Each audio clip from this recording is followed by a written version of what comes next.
भारतीय परंपरा के तहत वहां के जो राष्ट्राध्यक्ष हैं उन्होंने पांव छूकर उन्हें प्रणाम किया।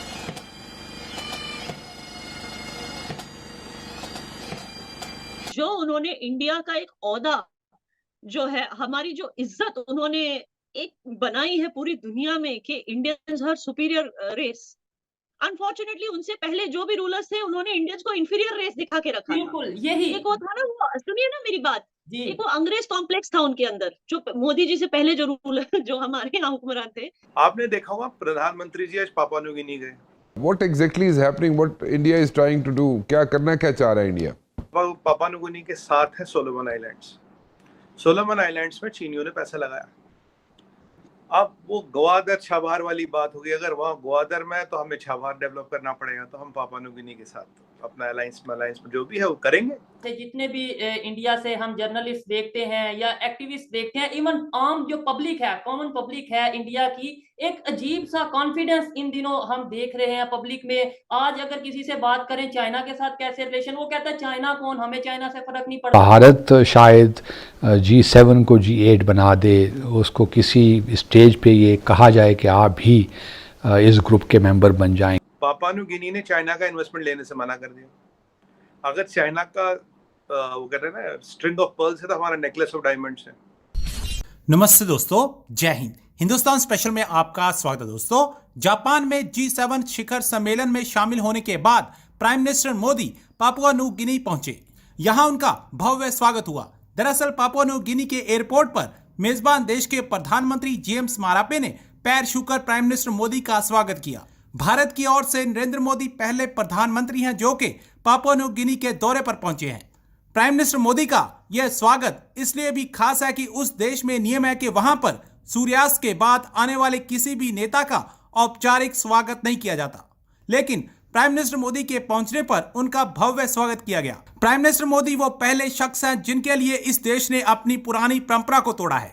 प्रशांत महासागर में स्थित यह देश रात्रि पहर में विदेशी मेहमानों का राजकीय सम्मान के साथ स्वागत नहीं करता, लेकिन भारत की अहमियत और वैश्विक मंच पर प्राइम मिनिस्टर मोदी की बढ़ती साख को देखते हुए वहां की सरकार ने यह फैसला लिया। अब प्राइम मिनिस्टर मोदी का इस देश में भव्य स्वागत एक पाकिस्तान सख्ते में है। या ना, मैंने आपकी गुफ्तगू से, आपकी बातों से, और ना सिर्फ आपकी बातों से, जितने भी इंडिया से हम जर्नलिस्ट देखते हैं या एक्टिविस्ट देखते हैं, इवन आम जो पब्लिक है, कॉमन पब्लिक है इंडिया की, एक अजीब सा कॉन्फिडेंस इन दिनों हम देख रहे हैं पब्लिक में। आज अगर किसी से बात करें चाइना के साथ कैसे रिलेशन, वो कहता है चाइना कौन, हमें चाइना से फर्क नहीं पड़ता। आपने बोला चाइना का क्या, सऊदीया का क्या, मतलब ये कॉन्फिडेंस यूथ में कैसे आया?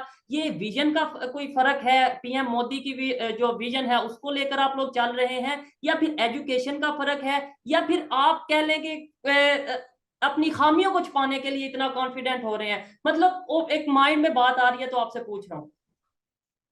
देखिए, कॉन्फिडेंट हम लोग इसलिए हैं बिकॉज यस, जब से मोदी जी पावर में आए हैं, स्टार्टिंग में हमें भी लगता था ये क्या प्राइम मिनिस्टर है भाई, ये खाली दुनिया घूमने में इंटरेस्टेड है। लेकिन जो उन्होंने इंडिया का एक ओहदा जो है, हमारी जो इज्जत उन्होंने एक बनाई है पूरी दुनिया में कि Indians are superior race. Unfortunately उनसे पहले जो भी रूलर्स थे उन्होंने इंडियंस को इंफीरियर रेस दिखा के रखा। बिल्कुल यही एक वो था ना, वो सुनिए ना मेरी बात, जी। एक वो अंग्रेज कॉम्प्लेक्स था उनके अंदर, जो मोदी जी से पहले जो रूलर जो हमारे यहाँ हुक्मरान थे, हुकूमत होती थी, उनको एक अंग्रेजों वाला कीड़ा था कि इंडियंस को हमेशा दिखाओ कि दे आर इंफीरियर। क्यों?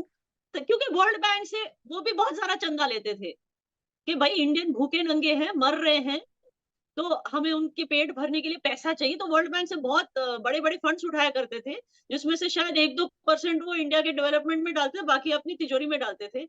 वरना आपको क्या लगता है, ये जो पूरा ऊपर से नीचे, जो कन्याकुमारी से कश्मीर तक जो चलकर जो इतनी बड़ी रैली करते हैं, ये सब फंडिंग कहाँ से आती है उनको? आप खुद सोचिए ना। तो एनीवे,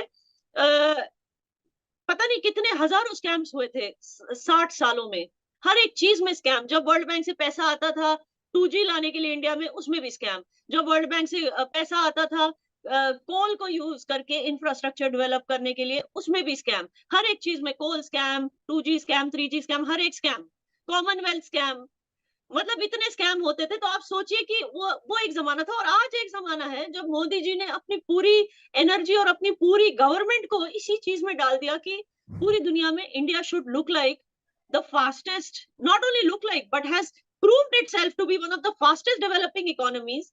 और लोगों की आप देखिए हमारा पर कैपिटा इनकम बढ़ता जा रहा है, एजुकेशन सेक्टर में हम आगे बढ़ते जा रहे हैं, दुनिया के सबसे ज्यादा एजुकेटेड लोग तो इंडियंस ही है, ये तो आपको मानना चाहिए। No doubt. दुनिया की जो भी आप कंट्री ले लो, जो सीईओज हैं जिन जिन कंट्रीज में जो बड़े बड़े कंपनीज हैं, फॉर्च्यून 500 कंपनीज में सबसे ज्यादा सीईओज इंडिया में हैं, इंडिया के हैं। इवन अब तो सीईओ के भी पार हो गए, अब हम जो है फॉरेन कंट्रीज को रूल भी करने लगे हैं। जो इंडियन ओरिजिन के लोग हैं वो फॉरेन कंट्रीज में प्राइम मिनिस्टर भी बन रहे। सीईओ तो हम पहले बना करते थे, अब तो हमने उसको भी रिकॉर्ड को भी तोड़ दिया, अब हम प्राइम मिनिस्टर बनने लगे हैं दूसरे कंट्रीज के। तो आप सोचिए अगर हमें सुपीरियरिटी कॉम्प्लेक्स नहीं होगा तो क्या होगा? Obviously we are a superior race and we have always proved that throughout history. आप पूरे हिस्ट्री में ले लीजिए, हम कभी मुंह उठाकर किसी और की कंट्री में नहीं गए रूल करने के लिए, अटैक करने के लिए, लूटने के लिए, लेकिन हमारी कंट्री में हमेशा, चाहे वो अंग्रेज हैं, पोर्चुगीज हैं, चाहे वो अरबी हैं, सब हमारी कंट्री में घुसने की कोशिश उन्होंने की है। हमारा अलायंस हम अपने हिसाब से बनाते हैं। मैं आपको एक एग्जांपल बताता हूँ। आपने देखा होगा प्रधानमंत्री जी आज पापुआ न्यू गिनी गए। पापुआ न्यू गिनी गए तो मुझसे एक टीवी पे डिबेट था, तो कोई पूछ रहा कि पापुआ न्यू गिनी में ऐसा क्या कि प्रधानमंत्री जी को जाना पड़ा। मैंने कहा देखो भैया, ये जो आपके 14, देखिए पापुआ न्यू गिनी के साथ है सोलोमन आइलैंड्स। सोलोमन आइलैंड्स में चीनियों ने पैसा लगाया। अब वो ग्वादर छाबार वाली बात होगी, अगर वहाँ ग्वादर में तो हमें छाबार डेवलप करना पड़ेगा, तो हम पापुआ न्यू गिनी के साथ अपना अलायंस में जो भी है वो करेंगे। आपने एक और बात देखी होगी, पापुआ न्यू गिनी ने चाइना का इन्वेस्टमेंट लेने से मना कर दिया। अगर चाइना का वो कहते हैं ना स्ट्रिंग ऑफ पर्ल्स है, तो हमारा नेकलेस ऑफ डायमंड्स है। और अगर आप पापुआ न्यू गिनी को स्टडी करें, 3 स्टेट्स निकलती है वहां से। एक तो फिर मलाका स्ट्रेट है, आप चांगी पे और सवांग पे हो। 2 स्टेट्स और निकलती है, सांद्रा और लंबोक, जो लोग काफी नहीं जानते। They are not good for cargo to pass through, but military ships can pass through. तो if you get access to Papua New Guinea port, you can block all the 3 states of China. So ना cargo हिलेगा ना military हिलेगी। और उसी दौरान वहाँ 14 ये जो island Nations हैं, इनका एक सम्मेलन हो रहा है। दे आर डूइंग मतलब एक मीटिंग हो रही है, उसको प्रधानमंत्री जी एड्रेस करेंगे। तो चीमा साहब, अब कहने को तो पापुआ न्यू गिनी जैसे देश में कुछ भी नहीं है, पर ये मैंने आपको एक एग्जांपल दी जो आज हो रहा है। When we are talking, right, what is the agenda, what is the bigger game plan, what is the bigger things what we are planning. तो अब कोई चाहता कि आप हमारे मिलिट्री अलायंस करो, पर हम किसी पे डिपेंड होके कुछ नहीं कर रहे हैं। हमें जो चीजें करनी है अपनी लेवल पे कर रहे हैं। और ये तो कभी नहीं कहा गया, या किसी मेंबर ने ये नहीं कहा कि फ्यूचर में क्वाड का मिलिट्री चैप्टर नहीं होगा।